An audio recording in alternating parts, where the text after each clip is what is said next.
सोचिए, आप रोज पूजा करते हैं, व्रत रखते हैं, मंदिर जाते हैं और दान भी देते हैं, फिर भी घर में पैसा क्यों नहीं टिकता? क्यों बीमारी और क्लेश आपके परिवार का पीछा नहीं छोड़ते? कहीं ऐसा तो नहीं कि अनजाने में आप अपने ही घर के मुख्य दरवाजे पर यमराज को निमंत्रण दे रहे हैं? जी हाँ, हमारे शास्त्रों में गरुड़ पुराण में स्पष्ट लिखा है कि सूर्य डूबने के बाद एक छोटी सी गलती, एक छोटी सी लापरवाही आपके सालों के पुण्य को मिट्टी में मिला सकती है। बहुत से परिवार आज गरीब हैं, दुखी हैं, सिर्फ इसलिए क्योंकि वे शाम के समय तुलसी के पौधे के पास वह एक काम करना भूल जाते हैं जो उनके घर की रक्षा करता है। यह कोई साधारण बात नहीं है, यह जीवन और मृत्यु के बीच का धागा है। इसलिए भक्तों, आज मैं आपको वह गुप्त रहस्य बताने जा रहा हूं जो संतों ने, ऋषियों ने हजारों सालों तक अपने शिष्यों को बताया है। यह वीडियो आपके जीवन का सबसे महत्वपूर्ण वीडियो हो सकता है। इसे अधूरा छोड़ने की गलती मत करना, क्योंकि अधूरा ज्ञान विष के समान होता है। जिस पल से आप यह वीडियो देखेंगे, आपकी किस्मत बदलने लगी है। लॉ ऑफ अट्रैक्शन पर विश्वास करें। आम लोग ये शब्द कभी नहीं देखेंगे। आप किस्मत के बच्चे हैं जिन्हें सफलता के लिए चुना गया है। पक्का इरादा वाला मैसेज छोड़ें, मैं जरूर अमीर बनूंगा, आज मेरी जिंदगी के इस टर्निंग पॉइंट को दिखाने के लिए। अगर आप सच में देवी लक्ष्मी का आशीर्वाद पाना चाहते हैं तो प्लीज इस जानकारी को कम मत समझिए, क्योंकि सही समय पर किया गया एक छोटा सा बदलाव भी आपकी किस्मत में एक बड़ा मोड़ ला सकता है। आने वाली जरूरी और गुप्त जानकारियां मिस न हो, इसके लिए चैनल को सब्सक्राइब करें। आज हम जानेंगे तुलसी के पास दीपक जलाने का वाह। भक्तों, सबसे पहले हमें समय के महत्व को समझना होगा। हमारे शास्त्रों में 24 घंटों को अलग अलग भागों में बांटा गया है, लेकिन इनमें सबसे ज्यादा संवेदनशील, सबसे ज्यादा भारी और शक्तिशाली समय होता है गोधूल बेला। क्या आप जानते हैं गोधूल बेला क्या है? पुराने समय में जब गायें जंगल से चरकर वापस अपने घर लौटती थीं, तो उनके पैरों से उड़ने वाली धूल से आकाश भर जाता था और सूरज की आखिरी किरणें उस धूल में मिल जाती थी। यह वह समय होता है जब दिन और रात का मिलन होता है। यह संधि काल है। हमारे ऋषि मुनि कहते हैं कि यही वह समय है जब देवी शक्तियां और आसुरी शक्तियां दोनों ही वातावरण में सबसे अधिक सक्रिय होती हैं।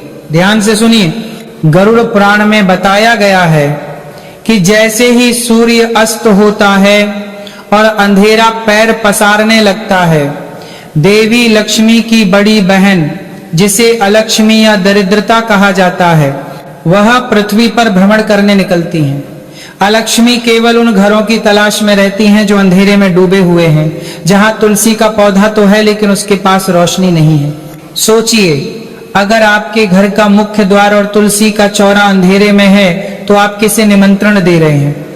जिस घर में शाम के समय तुलसी के पास दीपक नहीं जलता, वहां नकारात्मक ऊर्जा, भूत प्रेत और पितृ दोष का साया मंडराने लगता है। तुलसी कोई साधारण पौधा नहीं है, वह साक्षात वृंदा है, वह हरिप्रिया है, वह वैकुंठ का द्वार है। जब आप गोधूली बेला के समय ठीक सूरज डूबने के बाद तुलसी के पास एक दीपक जलाते हैं, तो वह दीपक सिर्फ तेल और बाती का खेल नहीं होता। वह दीपक एक सुरक्षा चक्र बन जाता है, वह अग्नि की एक दीवार बन जाता है जिसे पार करके कोई भी बुरी शक्ति, कोई भी दरिद्रता आपके घर के अंदर प्रवेश नहीं कर सकती। उस दीपक की लौ यह घोषणा करती है कि इस घर में धर्म का वास है, इस घर में श्री हरि विष्णु के भक्त रहते हैं। इसलिए यमराज के दूत भी उस घर की ओर देखने से डरते हैं जहां तुलसी के नीचे प्रकाश होता है। दूत नीचे नीचे आप करने का तब प्रकाश होता है, तुलसी के नीचे प्रकाश होता है।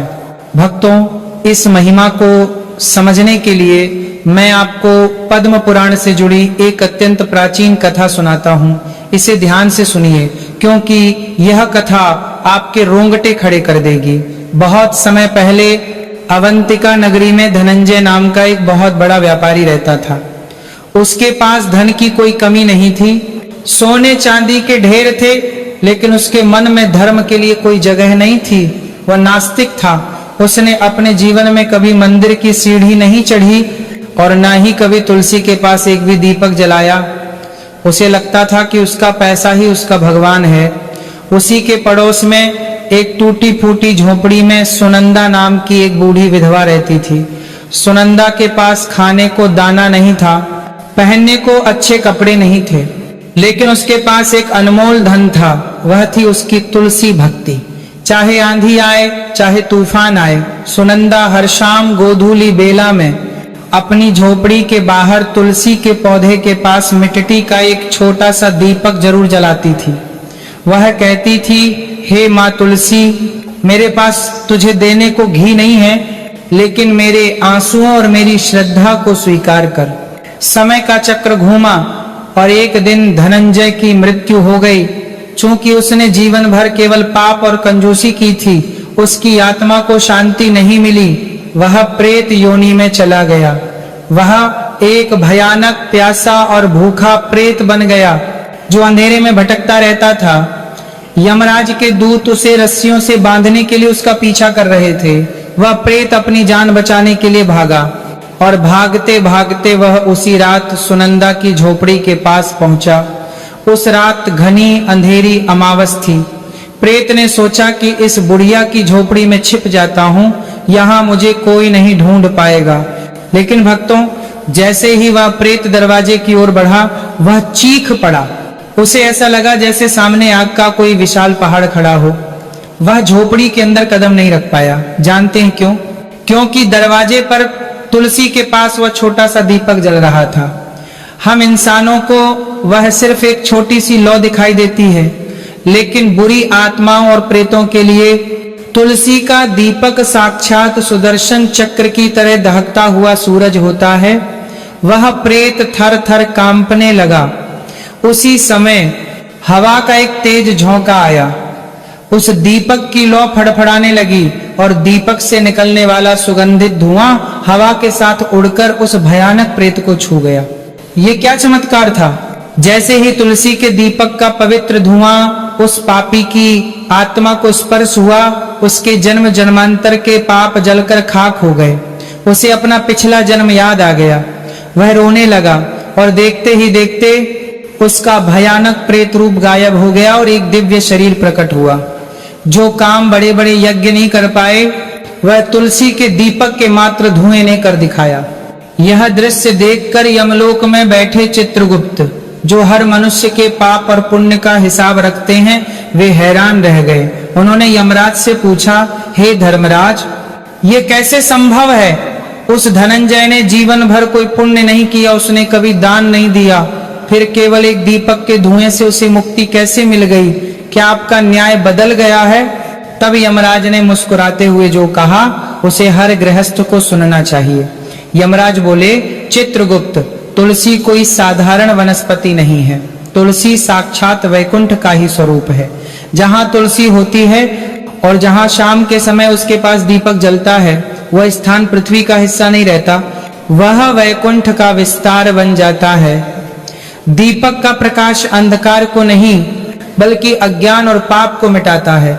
उस पापी धनंजय ने भले ही दीपक नहीं जलाया, लेकिन उसने अनजाने में ही सही तुलसी के दीपक का दर्शन किया और उसके धुएं का स्पर्श पाया। शास्त्रों का नियम है, जो व्यक्ति मृत्यु के समय या मृत्यु के बाद तुलसी के साए में या तुलसी के दीपक की रोशनी में आता है, उस पर मेरा यानी यमराज का दंड नहीं चलता। वह सीधे भगवान विष्णु के धाम का अधिकारी हो जाता है। इसलिए चित्रगुप्त, उस घर की ओर देखना भी पाप है जहां तुलसी की सेवा होती है। भक्तों, समझिए इस बात को। अगर एक पापी प्रेत को दीपक का धुआं मोक्ष दे सकता है, तो सोचिए अगर आप अपने जीते जी अपने हाथों से रोज शाम को नियम से तुलसी माँ के पास दीपक जलाएंगे, तो यमराज आपके पास आने की हिम्मत कैसे करेंगे? आपके पितृ जो शायद कष्ट में हैं, वे उस रोशनी को देखकर तृप्त हो जाएंगे और आपको ऐसा आशीर्वाद देंगे कि आपकी 7 पीढ़ियां राज करेंगी। भक्तों, अब बहुत ध्यान से सुनिए। कथा सुनकर मन में भाव तो जाग गया, लेकिन अगर विधि गलत हुई तो फल नहीं मिलेगा। कई माताएं बहनें शिकायत करती हैं कि महाराज जी, हम तो रोज दिया जलाते हैं, फिर भी घर में बरकत नहीं है। कारण आपकी भक्ति में कमी नहीं, आपकी विधि में गलती है। शास्त्रों में स्पष्ट लिखा है कि गलत तरीके से जलाया गया दीपक घर का विनाश भी कर सकता है। आज मैं आपको वे 3 गलतियां बता रहा हूं जो अनजाने में 90% लोग कर रहे हैं। पहली गलती, समय का अपमान। अक्सर देखा गया है कि लोग रात को 8 या 9 बजे जब पूरा अंधेरा हो जाता है और खाना खाने का समय होता है तब जाकर तुलसी के पास दिया जलाते हैं। ये व्यर्थ है, यह केवल तेल की बर्बादी है। तुलसी के पास दीपक जलाने का सही समय गोधूली बेला है, यानी सूर्यास्त के ठीक 15 मिनट पहले से लेकर 15 मिनट बाद तक, जब आकाश में हल्का लालिमा हो और तारे दिखने शुरू ही हुए हों। अगर आप घोर अंधेरे में दिया जलाते हैं तो वह यमदूतों के लिए नहीं बल्कि केवल कीड़े मकोड़ों के लिए होता है। लक्ष्मी उसी घर में प्रवेश करती हैं जहां शाम होते ही अंधेरा होने से पहले रोशनी हो जाती है। दूसरी ओर सबसे खतरनाक गलती, दीपक को भूमि पर रखना। यह गलती लगभग हर घर में होती है। हम जल्दी जल्दी में दीपक को सीधा जमीन पर या मिट्टी पर रख देते हैं। यह पृथ्वी माता का और अग्निदेव का अपमान है। शास्त्र कहता है दीपक को आसन दें, कभी भी दिया सीधा जमीन पर न रखें, उसके नीचे थोड़े से अक्षत चावल रखें या उसे किसी प्लेट में रखें या तुलसी के गमले के किनारे पर, लेकिन सीधा जमीन पर नहीं। और ध्यान रहे दीपक की लौ की दिशा, दीपक की लौ कभी भी दक्षिण दिशा साउथ डायरेक्शन की तरफ नहीं होनी चाहिए। दक्षिण दिशा यमराज की है, मृत्यु की है। तुलसी के पास दीपक की लौ हमेशा उत्तर दिशा नॉर्थ या पूर्व दिशा ईस्ट की ओर रखें। उत्तर दिशा कुबेर और लक्ष्मी की है, पूर्व दिशा स्वास्थ्य की है। दक्षिण की तरफ लौ केवल श्राद्ध पक्ष में या किसी की मृत्यु पर ही की जाती है। जीवित लोगों के घर में यह दोष पैदा करता है। तीसरी गलती, अपवित्र अवस्था और खुले केश। मेरी माताओं और बहनों, ये बात विशेष रूप से आपके लिए है। अक्सर शाम को काम करते हुए बाल खुले छोड़कर आप दिया जलाने चली जाती हैं। शास्त्रों में खुले बाल शोक और अशुभता का प्रतीक माने गए हैं। खुले बालों के साथ जब आप पवित्र अग्नि प्रज्वलित करती हैं तो आप अनजाने में देवी लक्ष्मी को आमंत्रित करती हैं। दिया जलाते समय अपने सिर पर पल्लू रखें या बालों को बांध लें। और एक बात, रविवार के दिन तुलसी के पास दीपक जरूर जलाएं, लेकिन रविवार को तुलसी को छूना वर्जित है। रविवार को तुलसी माता भगवान विष्णु के लिए व्रत रखती हैं। उन्हें स्पर्श करने से उनका व्रत टूट जाता है और घर में पाप लगता है। इसलिए रविवार को दूर से दीपक दिखाएं, स्पर्श न करें। भक्तों, अगर अनजाने में आपसे भी अब तक ये गलतियां हुई हैं तो घबराएं नहीं। भगवान भाव के भूखे हैं। आज ही इस वीडियो को लाइक करके अपना प्रायश्चित करें और कसम खाएं कि अब से आप सही विधि अपनाएंगे। नीचे कमेंट बॉक्स में जय मां तुलसी लिखकर अपनी हाजिरी लगाएं ताकि माता रानी आपकी भूल क्षमा कर दें। और ऐसे ही धर्म के गुप्त रहस्य जानने के लिए अभी चैनल को सब्सक्राइब कर लें। भक्तों, अब अपने हृदय और मन को एकाग्र कर लें। मैं आपको वह परम पवित्र विधि बताने जा रहा हूं जिसे अगर आपने आज शाम से शुरू कर दिया तो विश्वास मानिए आपके घर का वास्तु दोष, पितृ दोष और आर्थिक संकट कपूर की तरह जलकर हवा में विलीन हो जाएगा। विधि का पालन करना उतना ही जरूरी है जितना दवा का सही समय पर खाना। अगर विधि सही है तो फल निश्चित है। सबसे पहले तैयारी की बात करते हैं। गोधूली बेला का समय, यानी जब दिन और रात मिल रहे हों, उस समय आप हाथ पैर धोकर स्वच्छ वस्त्र धारण करें। अगर स्नान कर सकें तो सर्वोत्तम है, लेकिन अगर संभव ना हो तो कम से कम 5 अंगों को जल से पवित्र करें। दोनों हाथ, दोनों पैर और अपना मुख। पवित्रता ही ईश्वर को आकर्षित करती है। अब बात करते हैं दीपक की। शास्त्रों में मिट्टी के दीपक को सबसे श्रेष्ठ माना गया है। मिट्टी में 5 तत्वों का वास होता है और जब हम मिट्टी का दीपक जलाते हैं तो हम मंगल ग्रह को भी मजबूत करते हैं। अगर मिट्टी का दीपक ना हो तो पीतल का दीपक लें, लेकिन भूलकर भी स्टील या लोहे के दीपक का प्रयोग तुलसी के पास ना करें, यह अशुभ माना जाता है। दीपक में क्या डालना है, ये सबसे महत्वपूर्ण है। यदि आपकी सामर्थ्य है तो गाय के शुद्ध देसी घी का प्रयोग करें। गाय के घी का दीपक जलाने से घर में साक्षात लक्ष्मी और नारायण का वास होता है। इससे देवगुरु बृहस्पति मजबूत होते हैं जो धन और ज्ञान के कारक हैं। लेकिन अगर आर्थिक स्थिति कमजोर है तो चिंता न करें, आप तिल के तेल का दीपक जलाएं। तिल का तेल भगवान विष्णु को अत्यंत प्रिय है और यह शनि की 7.5 और ढैया के दुष्प्रभावों को काटता है। बस ध्यान रहे, तेल या घी साफ होना चाहिए, जूठा या पहले से इस्तेमाल किया हुआ नहीं होना चाहिए। दीपक में रुई की बाती कैसी हो? तुलसी माता के लिए हमेशा गोल बाती या फूल बाती का प्रयोग करें। लंबी बाती का प्रयोग पितरों और देवी पूजन के लिए होता है, लेकिन विष्णु प्रिया तुलसी के लिए गोल बाती जो ऊपर की ओर मुख करती है वही श्रेष्ठ है। ये आपकी आत्मा की उन्नति और स्थिरता का प्रतीक है। अब दीपक को स्थापित करें। जैसा मैंने पहले कहा, इसे सीधा जमीन पर न रखें। दीपक के नीचे थोड़े से पीले चावल यानी अक्षत या फिर कुछ ताजे फूलों का आसान दें। अक्षत का अर्थ है जिसका कभी क्षय न हो, यानी आपकी संपत्ति कभी खत्म न हो। दीपक का मुख उत्तर या पूर्व दिशा की ओर रखें। अब हाथ जोड़कर पूरी श्रद्धा के साथ अपनी आंखें बंद करें और यह भाव मन में लाएं कि आप केवल एक दिया नहीं जला रहे, बल्कि अपने जीवन के अंधकार को मिटा रहे। दीपक प्रज्वलित करते समय इस महाशक्तिशाली मंत्र का उच्चारण करें। यह मंत्र आपके घर के चारों ओर एक सुरक्षा कवच बना देगा।